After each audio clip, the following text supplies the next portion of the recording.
नमस्कार, मैं श्वेता सिंह आपका स्वागत करती हूं। रात के 10 बज रहे हैं। आप आज तक पर दस्तक देख रहे हैं। अंधविश्वास एक तर्कहीन विश्वास है जिसका आधार किसी की मनगढ़ंत व्याख्या हो सकती है। भारत तो अंधविश्वासों के लिए दुनिया भर में बदनाम है।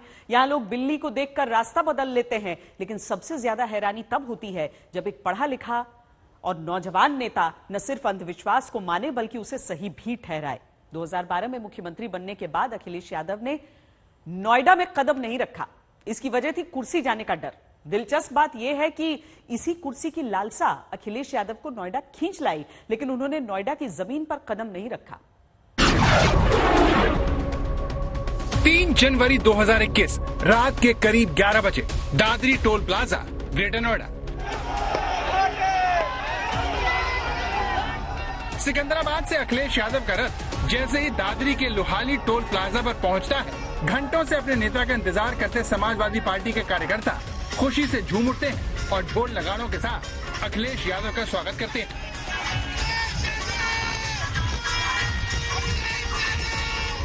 इस दौरान समाजवादी पार्टी के कार्यकर्ता सड़क से आसमान तक जमकर आतिशबाजी भी करते हैं।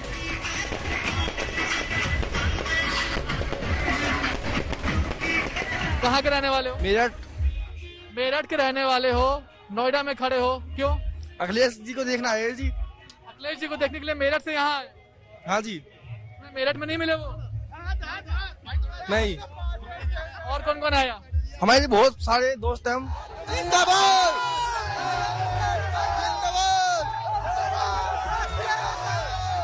अंदर आ रहे हैं तो इसलिए कार्यकर्ता में बहुत जोश है, बहुत उमंग है। देख लो आप, बारिश हो रही है, उसके बाद भी भीड़ का अंबार है, जलसैलाब है।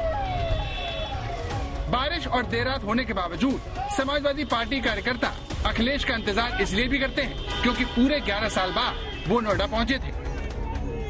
अखिलेश भी समर्थकों को निराश नहीं करते और वो अपने रथ की खिड़की खोल देते हैं। सैकड़ों समर्थक उन्हें तोहफे देने लगते हैं। गिफ्ट में उन्हें गदा, अंबेडकर जैसे महापुरुषों की तस्वीरें भेंट की जाती हैं। अखिलेश कार्यकर्ताओं से हाथ मिलाकर खिड़की बंद कर देते हैं।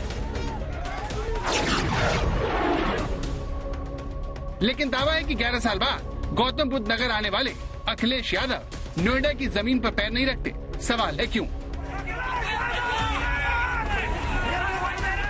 ये देखिए, अखिलेश को आप अपने रथ के अंदर देख सकते हैं, जहां बैठे बैठे वो अपने कार्यकर्ताओं का अभिवादन करते हैं, उनका हौसला बढ़ाते हैं। इस दौरान आरएलडी के अध्यक्ष जयंत चौधरी भी हैं। अखिलेश के चुनाव प्रचार में आचार संहिता और कोविड प्रोटोकॉल की भी जमकर धज्जियां उड़ती हैं। रात 8 बजे के बाद चुनाव प्रचार पर रोक है, लेकिन उसके बावजूद अखिलेश यादव आधी रात में रथ यात्रा निकालते हैं। समर्थकों का जोश हाई करने के लिए जयंत के साथ अपनी बस की छत पर आ जाते हैं।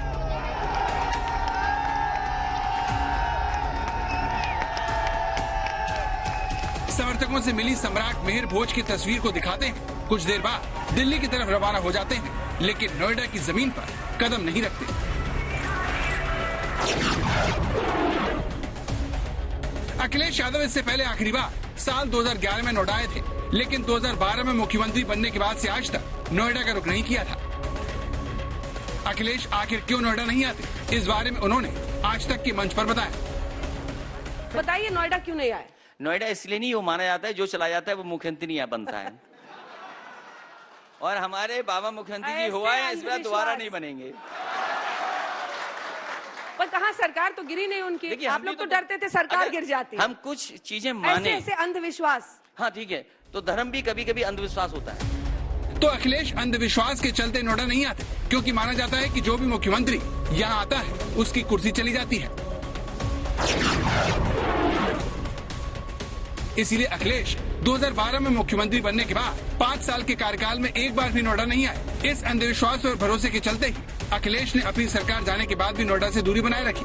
जबकि साल 2012 से 2022 के बीच 3 अहम चुनाव हुए, लेकिन इन तीनों चुनावों में न तो अखिलेश की सरकार बची और न ही 2019 में वो कोई कमाल दिखा पाए। लेकिन अखिलेश के अंधविश्वास को बीजेपी ने हथियार बना लिया। जो लोग जो सत्ता खोने के अंधविश्वास के कारण नोएडा जैसे युवा आकांक्षाओं के क्षेत्र में आने से भी कतराते हैं, क्या वो युवाओं के सपनों का प्रतिनिधित्व कर सकते हैं, जो देश के अपने टीके पर विश्वास नहीं करते, वैज्ञानिकों पर विश्वास नहीं करते, जो अफवाहों को हवा देते हैं, क्या वो यूपी के युवाओं के टैलेंट, उनके इनोवेशन का, उनकी कल्पकता का सम्मान कर सकते हैं?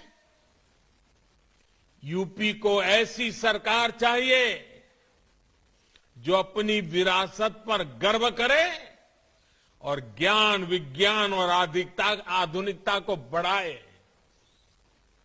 ये काम भाजपा ही कर रही है और भाजपा ही कर सकती है। योगी आदित्यनाथ से पहले नोएडा से जुड़ा मिथक ये रहा है कि अगर कोई मुख्यमंत्री वहां पर जाता है तो उसकी कुर्सी चली जाती है। इसी मिथक के चलते अखिलेश यादव ने लगातार नोएडा से दूरी बनाए रखी।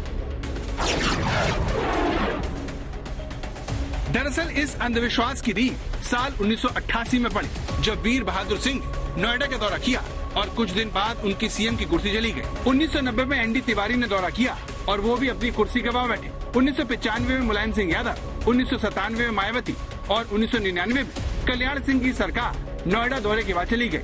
2011 में भी मायावती नोएडा आई थी और 2012 में वो सत्ता से बाहर हो गई। इसी वजह से अखिलेश ने नोएडा आने से तौबा कर ली। सीएम रहते हुए वो 5 साल नोएडा नहीं आए, फिर भी 2017 में उनकी सरकार चली गई। लेकिन अखिलेश का भरोसा नहीं टूटा, इसीलिए जब मेट्रो का उद्घाटन करने के लिए योगी नोएडा आए तो अखिलेश की बातें खिल गई। हमें तो नहीं बुलाया गया नोएडा की मेट्रो के उद्घाटन के लिए, हमें नहीं बुलाया गया तो कोई बात नहीं। मुख्यमंत्री जी भी बटन नहीं दबा पाए, न झंडा दिखा पाए। हमने तस्वीरों में ये बात देखी। हम न दिखा पाए हो झंडा, हम न दबा पाए हो बटन, लेकिन मुख्यमंत्री को भी हम तो यही मानेंगे नोएडा जाने में यही होता है। और अभी नोएडा का तो असर दिखना है, नोएडा जाने के बाद असर दिखाई देता है। और ये तो अच्छा हुआ हमारे लिए कि दोनों लोग नोएडा पहुंच गए। 23 दिसंबर 2017 को योगी आदित्यनाथ नोएडा आए थे। इस दौरान उन्होंने बिल्डर और बायर से मुलाकात की। इसके बाद वो मेट्रो के उद्घाटन में भी शामिल रहे। इसी सभा में पीएम ने पहली बार अखिलेश को नोएडा के बहाने अंधविश्वासी करार दिया। आज मुझे खुशी है कि जिस नोएडा के संबंध में एक छवि बन गई थी कि कोई मुख्यमंत्री यहां आ नहीं सकता है, उस मिथक को योगी जी ने बिना बोले अपने आचरण से सिद्ध कर दिया कि ये सब मान्यताएं गलत होती हैं। आधुनिक युग ऐसा हो नहीं सकता। अखिलेश यादव 2012 से 2017 के बीच मुख्यमंत्री रहते हुए एक बार भी नोएडा नहीं आए। वहीं योगी आदित्यनाथ अपने कार्यकाल में 20 से ज्यादा बार नोएडा आए। इस दौरान बीजेपी ने 2012 से 2022 के बीच उत्तर प्रदेश से जुड़ा हर चुनाव जीता और योगी आदित्यनाथ ने मुख्यमंत्री का कार्यकाल पूरा करके रिकॉर्ड बनाया। वहीं अखिलेश का टोटका उनके लिए काम नहीं आया। लेकिन सवाल ये है कि फिर ऐसा क्या हुआ कि अखिलेश ने 2022 के चुनावी तपेश में नोएडा आना मंजूर किया? इसका जवाब खुद अखिलेश ने दिया। अंधविश्वास ये है, धारणा ये है, लेकिन धारणा हमेशा तोड़ी गई है। लेकिन एक धारणा ये भी है कि जो नोएडा जाता है उसकी भी सरकार बनती है। मैं 2011 में अपनी साइकिल की यात्रा वहीं से शुरू की थी और सरकार बनाई थी। इस बार भी मैं नोएडा में इसीलिए जा रहा हूं कि आने वाले समय में सरकार बनानी। तो अखिलेश यादव सियासी गुडलक पाने के लिए नोएडा आए, लेकिन अंधविश्वास के चलते नोएडा की जमीन पर पैर रखने की हिम्मत न कर सके। आज तक ब्यूरो। उत्तर प्रदेश के चुनाव में अभी तक सिर्फ बयानों के बम फूट रहे थे, गर्मी मिटाने और तमंचावादियों की बात हो रही थी। लेकिन कल शाम हकीकत में एआईएमआईएम सांसद असदुद्दीन ओवैसी पर गोलियां चली और उसकी गूंज आज संसद में सुनाई दी। मैंने करीब से 6 फीट से गोलियां देखी। मुझे बोलने दीजिए सर, हो सकता है कि कल दिन ना देखूं मैं। अगर मैं यहां पर नहीं बोलूंगा तो कहां बोलूंगा सर? आप मुझे प्लीज बोलने दीजिए। एआईएमआईएम चीफ ओवैसी पर गोली चली तो उसकी गूंज संसद में भी सुनी गई। संसद में खड़े होकर ओवैसी ने अपने ऊपर हमले को मुद्दा बनाया और सरकार से मिली जेड सिक्योरिटी को लेने से इनकार कर दिया। मैं मौत से नहीं डरने वाला हूं। हम सबको जाना है इस दुनिया से, बल्कि मैंने कह दिया कि मैं इस वतन में पैदा हुआ, मेरी मां की कोख से तो जमीन पर लिटाया गया। जब मेरी आंख बंद हो जाएगी तो इंशाल्लाह औरंगाबाद की जमीन मुझे दफनाया जाएगा। मगर मैं आपसे अपील करना चाह रहा हूं सरकार से सर, कि जो कुछ बातें की गई हैं उसको देखिए। मैं जेड कैटेगरी सिक्योरिटी नहीं चाहिए मुझे, मैं हरगिज नहीं चाहिए मुझे। मैं 94 से पॉलिटिक्स में हूं, मैं आजाद जिंदगी गुजारना चाहता हूं। मैं घुटन के साथ जिंदा नहीं रह सकता इस दुनिया में। मुझे जिंदा रहना है तो अपनी आवाज उठाना है, मुझे अब जिंदा रहना है तो सरकार किसी के उनके खिलाफ बोलना है, और अगर गोली लगती है तो मुझे कबूल है। ओवैसी पर हुए हमले पर अब गृह मंत्री अमित शाह सोमवार को संसद में बयान देंगे। देश को बताएंगे कि आखिर गुरुवार को मेरठ से चुनाव प्रचार करके लौट रहे ओवैसी के काफिले पर गोलियां कैसे बरसी। 2 लोग रेकी करते हैं, उनको मालूम कि मैं मेरठ की ठोर से आ रहा हूं उस टोल गेट पर, और 6 फीट के फासले पर गोली चलाते हैं। पहले चरण के मतदान से ठीक 7 दिन पहले हमलावरों ने ओवैसी के काफिले पर गोलियां चलाई। 2 हमलावरों को पुलिस ने पकड़ लिया, जिसमें एक नोएडा का सचिन और दूसरा सहारनपुर का शुभम है। ओवैसी गुरुवार शाम मेरठ जिले के किठौर क्षेत्र से एक सभा करने के बाद हापुड़ गाजियाबाद होते हुए दिल्ली जा रहे थे।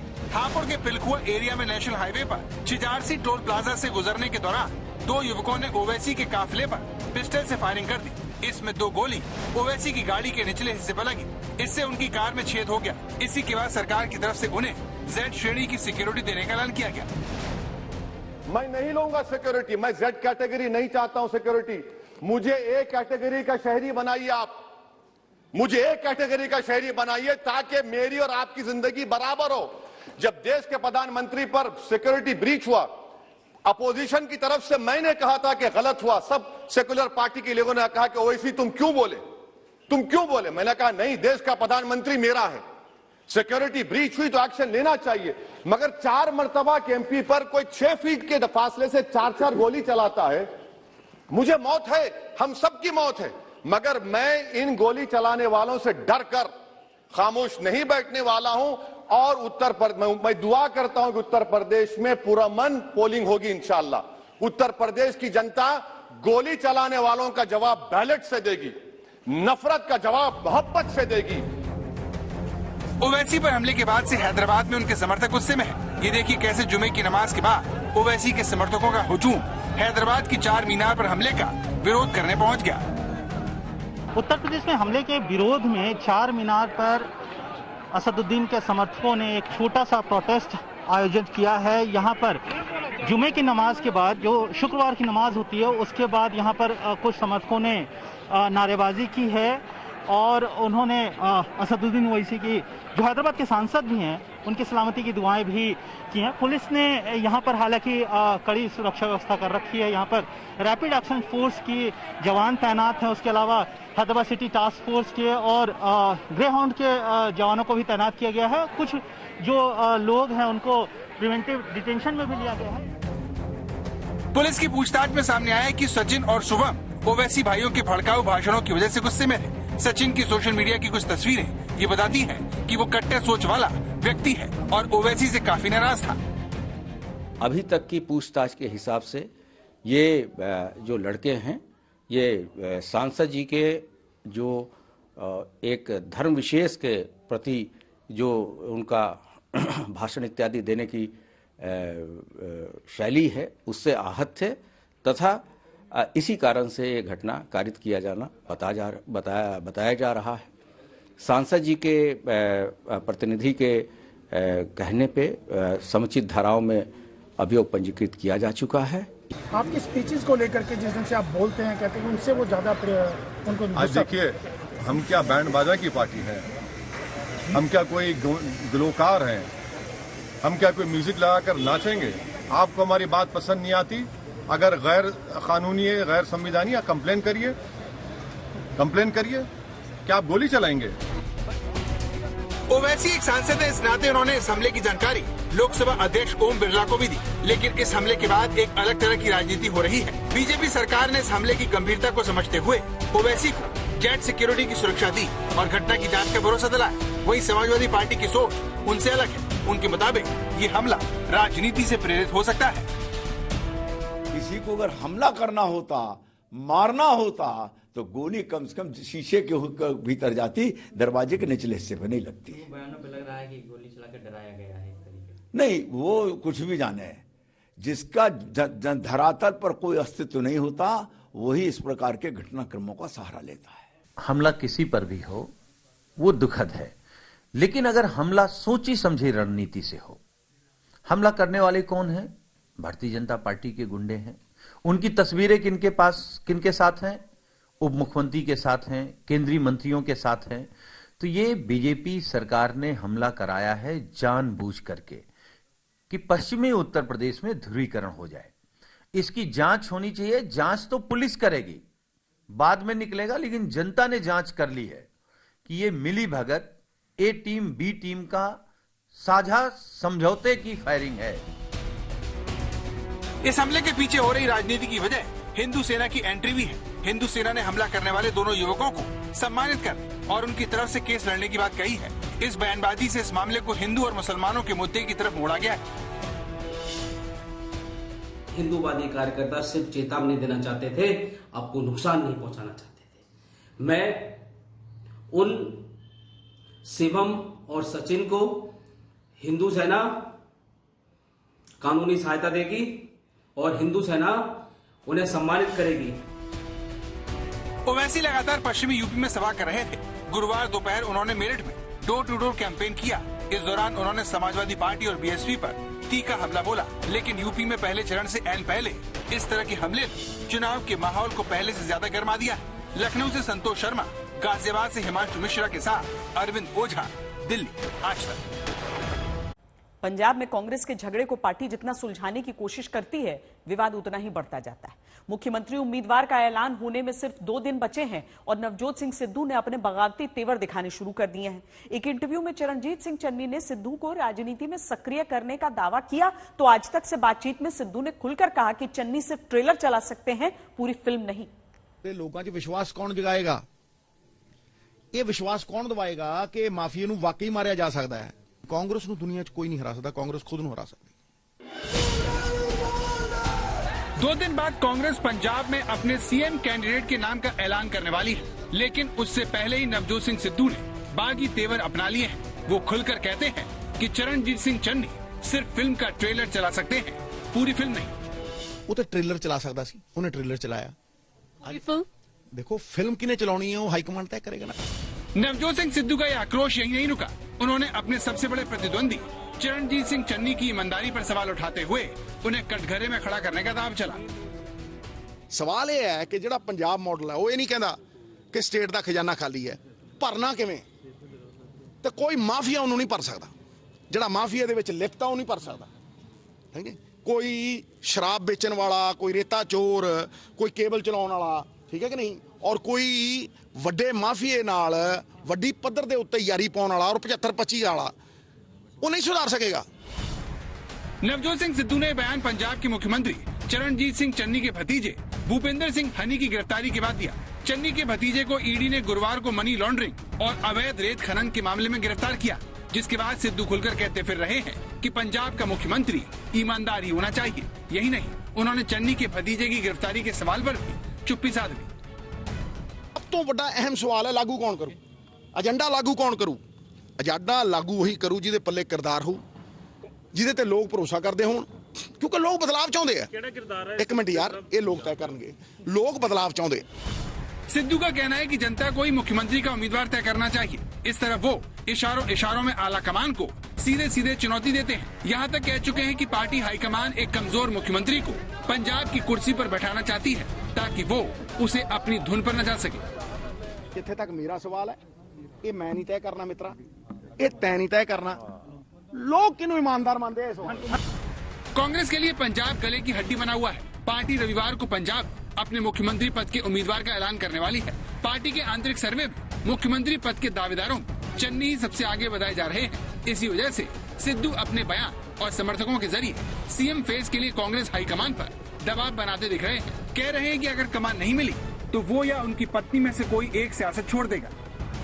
चरणजीत सिंह चन्नी को कांग्रेस ने 20 फरवरी को होने वाले पंजाब चुनाव के लिए 2 निर्वाचन क्षेत्रों से चुनावी मैदान में उतारा है। इससे अंदाजा लगाया जा रहा है कि वो पार्टी का सीएम चेहरा बन सकते हैं। क्योंकि एक सीट पर हारने की स्थिति में उन्हें दूसरी सीट से बैकअप दिया गया है। लिहाजा अब कयास लगाए जा रहे हैं कि सिद्धू चन्नी से मुकाबला हार चुके हैं और यही सिद्धू के भड़कने की सबसे बड़ी वजह है।